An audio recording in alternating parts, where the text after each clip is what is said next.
please type in the chat box. We'll discuss. So I have another two things which I will cover, and then we'll discuss your questions. Okay. So next one is client code level mistakes. So again, when a user writes the code, application codes, whatever app code, so where there is some kind of mistakes he does, as a result, it can be this mistakes can be exploited by the attacker. So traditional software vulnerabilities existing within the mobile application code. This is common when apps uses the native C or C++ libraries for performance point of view and introducing some kind of classic memory corruption bugs. Example is buffer overflow. So when it comes to the buffer overflow, where the application asks you to enter your username, and where you are entering your username. Let's say that application asks you to enter your name. So now let's say that if your name is only some 10 characters, assume that my application has defined that username, typically it is going to be 12 characters. So now somebody is less than or equal to 12 characters, it is not going to have any problem. Okay, because I'm allocating a that much 12 character memory in the my memory, such that I can store that. Let's say that somebody is entering a very big name like a Veera Venkata Surya Varaprasad, something like Prabhash Raju, like that, a very big name. If somebody is putting, so now the number of characters that I store here, it is only 12 characters, but the string which I am sending to this here, it is more than 12 characters. As a result, this string is going to overwrite to the adjacent sensitive memory locations. As a result, my data leakages can happen. This is what we call it as a buffer overflow errors. Okay, because the programmer is not verifying the user input, what is the name he is entering. So he should have small condition. If the username, whatever user enters, should less than or equal to 12, that is something is missing. Because of this, what is happening is it is writing to the adjacent memory locations, and as a result, data leakages is happening. The similarly format string vulnerabilities and even other memory leaks because of the poor coding practices, poor secure coding practices that is done by the attacker, that is done by the user. Because of that, my application itself has a bugs on which attacker can exploit this one. This is something like an example. Let's say that I built a house and I have a big windows, and I'm using a simply 2 mm thickness glass based windows. There is no grills are there. So which I think that nobody will enter, attacker will not enter by the miss the thief or attacker will not enter by the window. But what attacker can do? He can just use a small tool and he can break the glass, he can come via that to your house. Okay, so that is the thing. It means the way the software is built itself has some kind of weaknesses which will be exploited by the attacker here. So that is something what we call the client level code, client code level mistakes.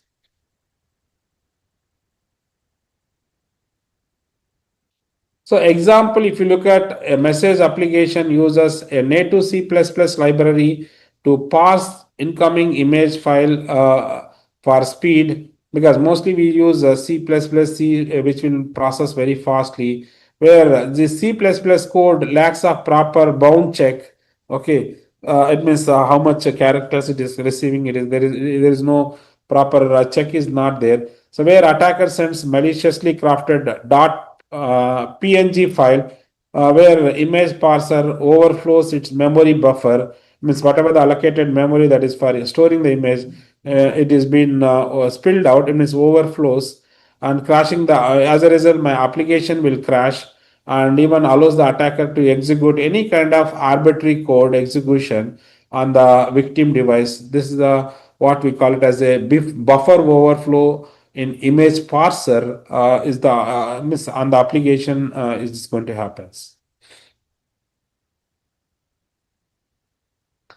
The other example for this one is a banking application improperly manage the memory allocations, where every time a user views their statement, a small chunk of memory is left unallocated.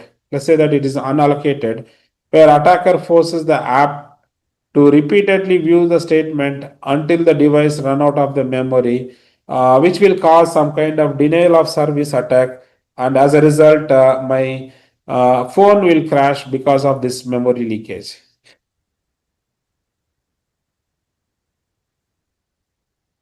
So the other vulnerability when it comes to the mobile device is code tampering. So where attackers modifies the application's binary and resigns it and distribute the malicious versions. This is usually occurs via third-party apps, and even the people who uses phishing attacks, they will use this kind of code tampering mechanism. So where they use binary patching or resource modification or lack of runtime integrity check. So these are that is a anti tamper mechanisms. That is something what they will use here. Okay. So example is an attacker downloads APK of Angry Bird, and they use a APK tool to unpack it and inject the cryptocurrency mining scripts into the background services, where and even he repackages it and sign it with their own developers keys, and they upload onto the unofficial forum, and the user installs it. Assume that if user install this one, so user is unaware of their phone's battery drain, why it is draining. Actually, this is something what there is a continuous Bitcoin mining is happening. Because of this, it will happen. Even majority of the attackers, they also use this lottery and other things. They will send it by using this kind of approaches. Got it?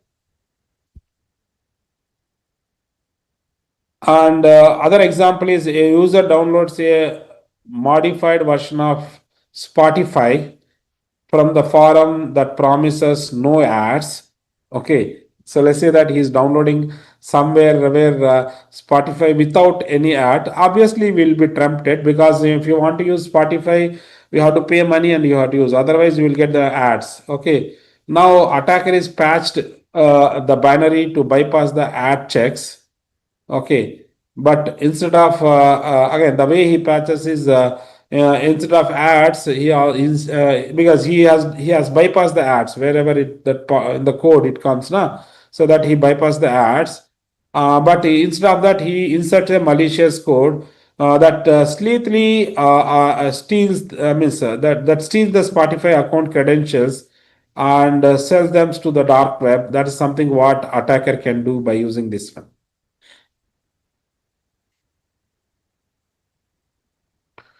So the ninth vulnerability in the with respect to the mobile devices is reverse engineering. So where the ability of the attacker, he can understand the core logic of the app that you are using, even the operating system, other applications that is built in the applications, he can understand. He can do reverse engineering, where by decompiling the binary back into a readable source code, where attacker can discover what are the backend APIs, API endpoints are there, or what are the proprietary algorithms are used, and what are the hidden keys that are there in the applications that you are using for auto authentication point of view. These are all some things what attacker can extract it by using a reverse engineering approach, where he can string extraction and even control flow analysis he can do, and even lack of code obfuscation, because whatever the code you are writing, it is not obfuscated. So these are all, in that case, attacker can extract it. Let's understand with example. Let's say that a startup is building an app that relies on a paid third party weather API.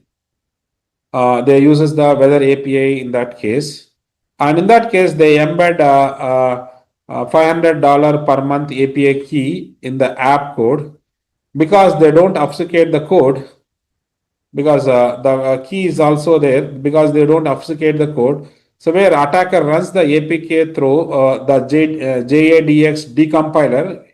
By using this JADX decompiler, he can read the Java code, where in this code it is this key is already embedded. Okay, so he extracts the API key, and even he can use this for their own free services. That is something what this API key extraction via JADX will happen here.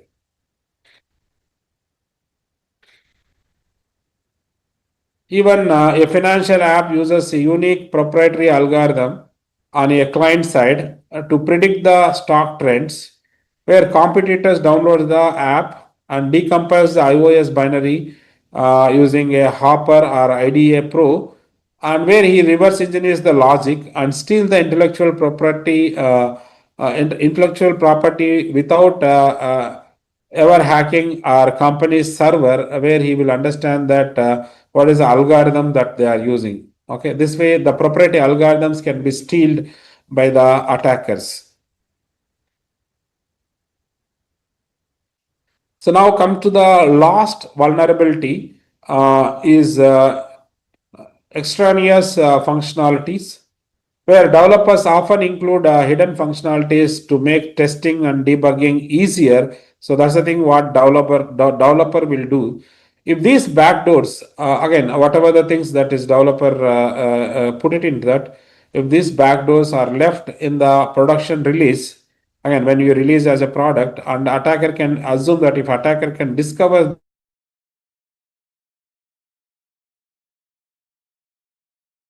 these where leftover debug flags, whatever it is there in that code, attacker can make use of it. Even whatever the hidden admin credentials, also he can use it. Even URLs, he can use it.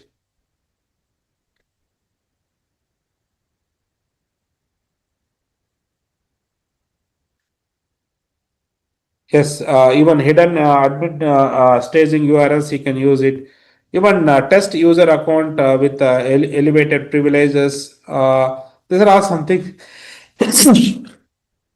an attacker can exploit by using this. Okay, if some functions it is left in the code which is not noticed by the user in the production phase, which went into the production phase, where attacker can exploit by using this.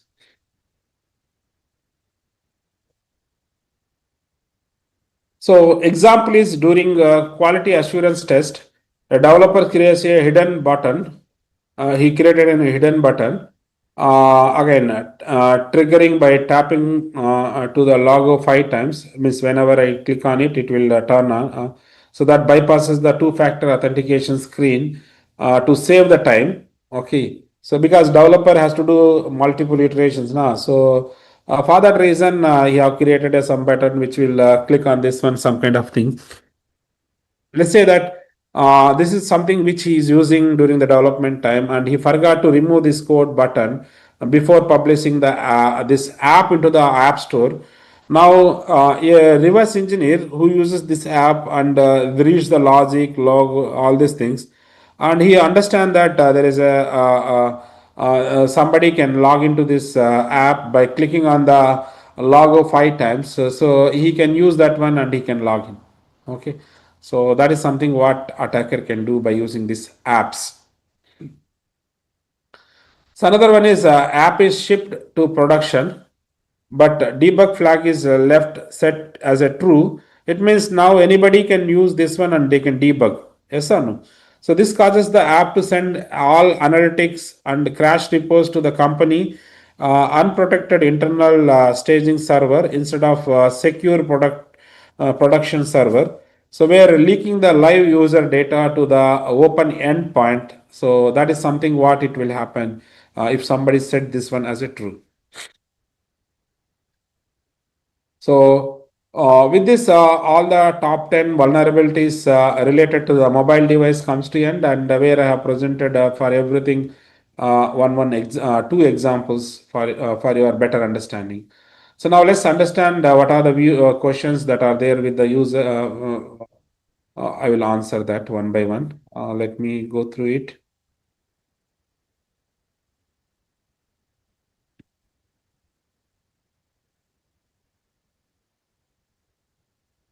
So presently, all our data are compromised somehow. I think if the VIP or highly profiled people will have risk, is there any legal way to enforce the security of the data? How are the high confidential data still secure but not our phones? See, actually, the point is that Again, you are saying that all our data is compromised. Is not correct. Okay. So this again, only the people. Let's say that if you have logged in earlier, you have used Big Basket app in 2019, there is a data leakage is happened. Okay. Yes or no? Big Basket app related leakage is happened where your username, email IDs, and other things. So the moment that is happens, what is the thing you can do is you can change your password. You can set, you can secure or enable that high security password, means a multi-factor authentication, other things, and also change your password every 15 days and keep a very strong password. All those things you can do such that you can secure your data. And again, your second part of the question, when you talk about VIP, high profile people will have risk. Yes, everybody has equal risk. I mean, same, whatever you are facing, the same thing is also, they also will have, even they will have even higher risk where somebody also doing a social engineering kind of attack. Means they will keep on watching what other things they are doing such that from that they can extract some information. And you are asking the next question is there any legal way to enforce the security of the data? Yes, we have today DPDP Act has come into the force where the fines in the DPDP Act is very high. Okay. Again, if you look at 250 crores according to the DPDP Act, it's a 250 crore rupees you have to pay if somebody leaks the data. Okay, let's say that there is a company where they do business and they have some apps and where you enrolled it, and because of that the data leakage has happened, the company has to pay fine of 250 lakhs. And another thing, DP as part of the DP Act, they are 2023. They also brought it. One more thing is that if somebody let's say that there is an incident happened, there is a data breach has happened, and if he is not reporting, earlier they used to charge him within 6 hours. Let's say that in your home there is a mobile phone data leakage has happened, so within 6 hours you have to report it. Okay. Or when it comes to the organization also, if somebody is failing to report this one, okay, to the certain, that is the organization which is created by the government of India, in that case, they will charge host fine of 1 crore rupees. Okay, so the fines also increase significantly. So now the next part of the question is how are high confidential data still secure, but not our phones? Again, your phones also secure. Only thing is, see, you should not install any third party app. Always use your phone owner, whatever the Samsung means, Samsung apps only use it. Or if you are downloading some other app, you verify that whether it's supported very well by your operating system, your mobile, review it, test it, and then you install it. But if you are still using all the your OEM based, you are secure. You are still secure. Okay. So yes.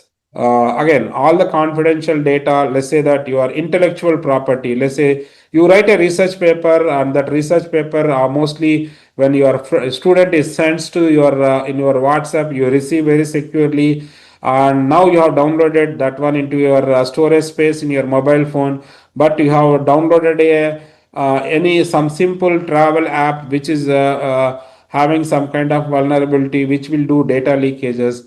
In that case, whatever the document, journal paper you have written right now, it is there, you are reviewing, which is downloaded in a mobile phone.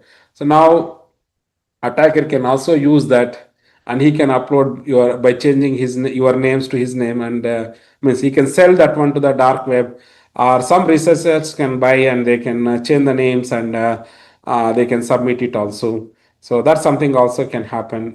So you have to secure what are the apps you are using. You have to be very careful when you are using the downloading the apps. Yes, yeah, I hope I comprehensively answered all the questions. If you have still question, please type. I will answer that. Okay. Yeah. The next question is there was event in 19-year-old student hacked CBSE OSM portal exposing the vulnerability. Can you please? Yeah, this is see, the point is that whatever the softwares we are developing, that softwares are not secure enough because they mostly work on the functionality point of view. That's how they do it.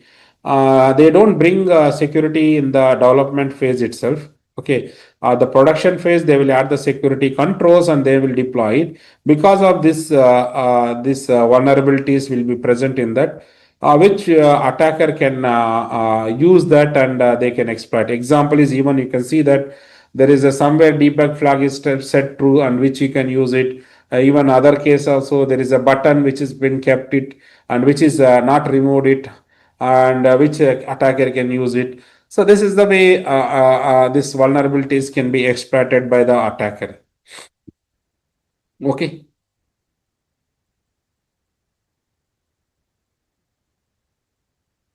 Yeah, assessment will be done at last. Okay, that is we have session up to, let me see that, up to the last session will have exam.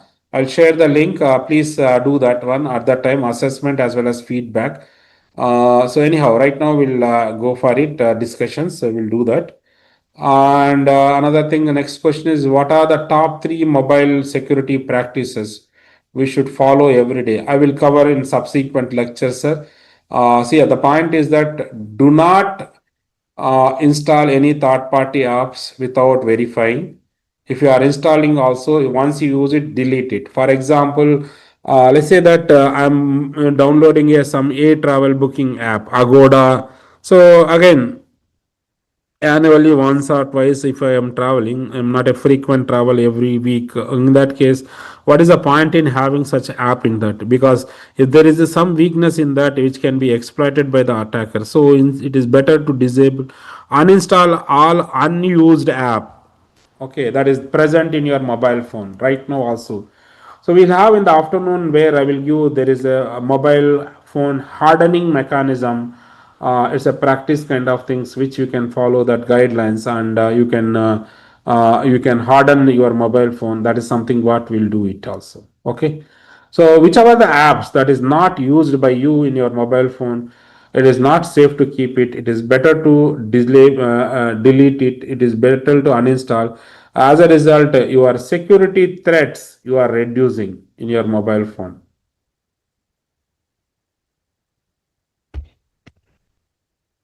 Yes. Fine. To read a document, many apps demanding permissions to access the images, documents. See, images on documents, that is okay, you can give. How to prevent our data leakage? So again, you have to verify that. See, this whatever read document is, it's a good facility. Without you reading, you can turn on, you can listen. What is the thing? Is there content you can understand? But you have to use trusted app. Is there if you are using a OEM, let's say that if you are using a Samsung, you ask Samsung, is there any apps they have with respect to that? You use that one. If you are using iPhone, you check in the iPhone, is there apps that is related to that? They have, use it. If you are using a Redmi or other phones, you check there are some apps which is there 100% supported by them. Okay, you use those apps rather than using a third party apps. Okay, that gives the good security for you. Got it, sir? Yes. Any other questions? So now I have another 10 minutes. I will just talk about very important thing about mobile phone. So that is what we call it as a mobile device life cycle management. See, nowhere you have studied the life cycle management with respect to the security, but when it comes to the mobile device, we need to follow it. Okay. So the reason is, mobile device is 80% of your mobile device is a display unit. Yes or no? And then you have battery. Sorry, 80% is your battery in your mobile phone. 80% of your device is a battery only, and battery and camera lenses and other things are there, and only 15 to 20% only your display and hardware is there. Do you agree or not? So now when your display is broken and where it is not repairable, then your shop guy will say that it is not repairable. Then what is the thing you will do? You will just throw it to him and you come back, because you feel that nothing is there, nothing I can retrieve. So now, but if you look at whatever the storage that is there in the mobile device, it's a flash memory, like a pen drive kind of memory. So now, if the shopkeeper, if he put his probes there and he can extract the all the data that is there, it means your images, your phone book, and other things, whatever the documents, everything he can get it. Okay, so that as a result, you yourself authenticatedly, legally, you are given the mobile device to him, and where you ask him to take the data. Okay, so that is the thing what it happens here. So for that reason only, there is a mobile device life cycle management. Again, even if somebody uses the enterprise mobile manager or mobile device manager, in that case, these are all some things which provisioned in that, where how to provision the mobile device, how to use the mobile device, how to decommission the mobile device. These are all will be given here. So when it comes to the provision stage, again, what is the provision stage? It sets the foundation. It involves that establishing the right a policy, preparing that what is the kind of hardware you have to use. Again, always use the latest hardware, and because it will have very good security mechanism, and which will enforcing the security baselines for before the device ever touches the corporate data. And always define the bring you again what type of mobile device you are using, whether it is going to be a bring your own device BYOD, or it is going to be a copy, that is going to be a corporate owned, personally enabled. This is a model. In that case, define the policies. What are the personal apps you can use? Define the policies. What are the corporate data it has to we can put, and how app separation can be done. How data isolation of the things will be done with respect to the company versus personal devices. All the things, and establish the data classification that is permitted on a mobile phone. Again, so all the apps separately with respect to the company, all the app personally is separately. Even you have your child you is using sometimes, for him separate apps you can keep it separately, isolatedly, such that your personal apps, your skills kids related personal apps cannot be cannot have common data storage, common data sharing mechanism. These are all some things you can do very nicely in the mobile phone. Even you can establish a data classification, like your organization, your and then your kids, or that way you can do. Even sometimes you will lend our phones to your spouses. In that case, you can have separate data for things for them, like that you can create it. So even we can have a hardware baseline selection also. What is we can use it here. So when it comes to the provisioning, where you have to do mobile device hardening, full disk encryption that has to be enabled. So the mandatory hardware encryption before deployment, and use always complex when enforcing 6 to 8 alphanumerical characters. Somebody is using simple patterns in the code, they should have a rejection, like the simple 6 digit which is sequence which is easily guessable should be rejected.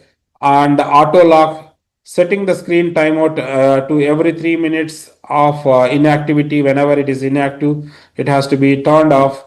Auto wipe, configuring the device to securely wipe itself after 10 failed unlock attempts. So where all the data that is there in the mobile, it should be deleted. That is something what we need to do. So when you talk about provision stage, what is the best example, best practice example is, device should be shipped directly from the manufacturer, enrolled in a Apple DEP or Android Zero Touch, ensuring that mobile device managing profiles cannot be bypassed during the initial setup kind of things. Nobody has any kind of things. That is something what we can do. And installing mobile threat defense mechanism. This is a software that has to be provisioned during the this has to be enabled during the provisioning stage to act as on-device antivirus, anti-malware before any corporate email profiles are loaded into this. So this is something what we need to do as part of the hardening mechanism during the provisioning stage. Then stage two, where we will be using this one, again we will have a admin user, and we'll also have a user. Again, admin means your company, your mobile device is provided by the company. So then admin will be, they will keep, and you are the user. Or if you are using a BYOD, so then you are the admin and you will be using. Now you are lending your mobile phone sometimes to your kids your spouses, then you have a separate users, you can create it like you are creating in a desktop computer. The same way you can create it such that their data, their app, your organization related things will not be talked to each other. So where admin responsibilities, where OS patching and app patching immediately, and monitoring the somewhere routing and jailbreaking happens, that are all some things can be monitored. And audit the software licenses app, what are the apps that you have, is there any app that you are using is having vulnerability that is being exploited earlier or today. So in that case, it will you can immediately apply the patch if it is available, or disable this app. That's something what you can do as admin, which is the most of the time if I am using a mobile device manager or enterprise mobile manager, which will do this kind of things. And another one is user responsibilities, where adhering to the acceptable user use policies, how I have to use this mobile device, because this mobile device will also have your organizational data. Even reporting when lost or stolen these devices, to whom I have to report, and avoid insecure Wi-Fi and Bluetooth pairing. That is something what in the usage stage we will do this. Similarly, when you talk about usage point of view, what is the permission, app permissions we can do? User must apply a critical thinking to permissions to permission prompts. A barcoded scanner app does not need access to the contact SMS, all the things. What phishing kind of attack, what we have seen that our administrator should use MDM globally block the apps from accessing any kind of specific sensitive sensor on a corporate, let's say sometime where mic is on and our camera is on, where no app is using and where it is being turned on, where MDM can take care and it can control that one. Okay, it can switch off that. So similarly, I other example is IT routinely queries the MDM dashboard to verify that no unsanctioned applications have been granted location, always allow location permissions.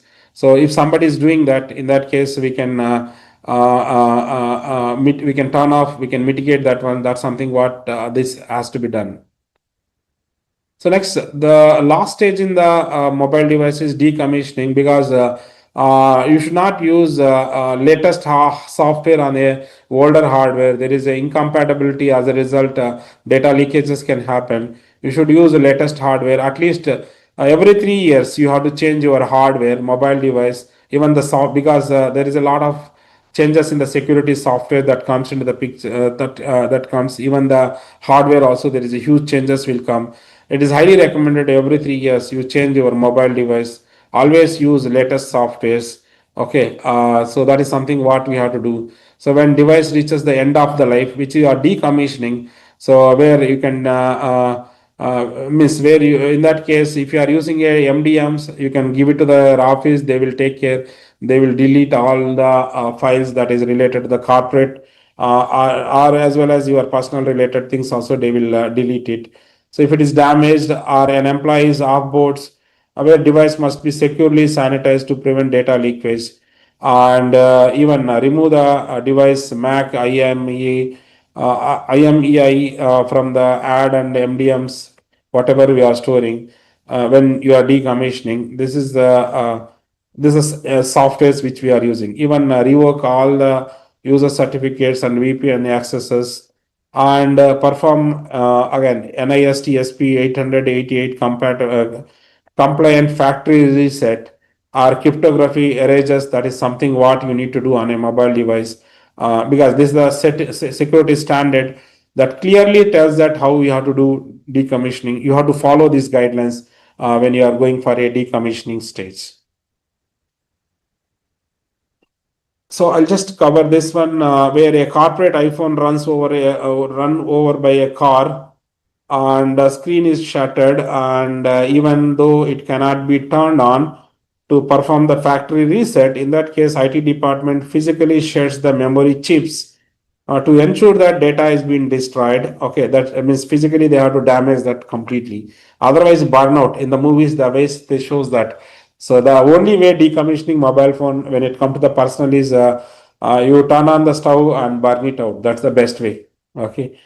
and employees resign. Means the employee who resigns that because their device was protected with full disk encryption, the IT team simply deletes the encryption keys via MDM, and data instantly becomes cryptographically inaccessible, and completing the by doing this way we are completing the wipeout in a seconds. This way, if somebody leaves the organization, they use their devices which is belongs to the company, and in that case the way we wipe out we have to do in this way.